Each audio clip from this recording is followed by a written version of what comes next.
Hi friends, just got done a coaching session with my coach, Gabriel Basque, and I left realizing something that I'm always telling other people, and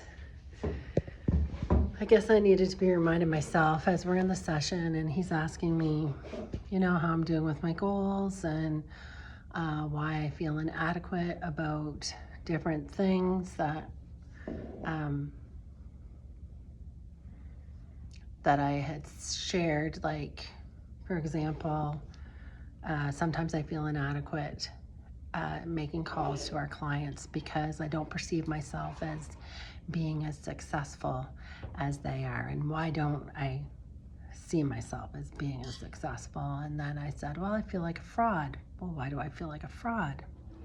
Well, because I'm not meeting my goals that I've set. Why aren't you meeting the goals that you've set? So there's just a lot of coaching questions right there. And I've come to the realization that I have stopped kind of working on myself because I have allowed myself to not feel worth it.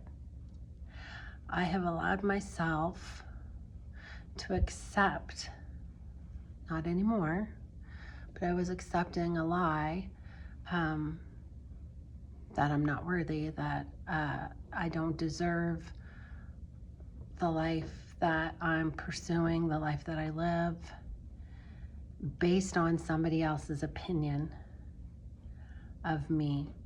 And that's wrong, because the only opinion that matters is God's word. And God's word says that I am chosen, and that I am a child of God, and that I am loved, and that I'm fearfully and wonderfully made, and that I can do all things through Christ who gives me strength.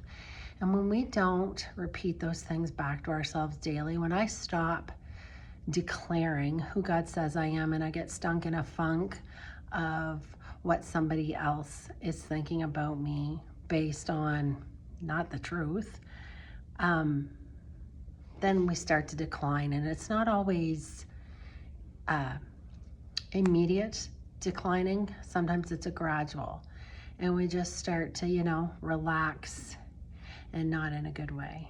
We start to regress, I guess is a better word, on habits that we've created for ourselves. So if you're feeling unworthy today because of what somebody else's opinion is, I just want to remind you that you are who God says you are, period. Until next time, sincerely, Loanna.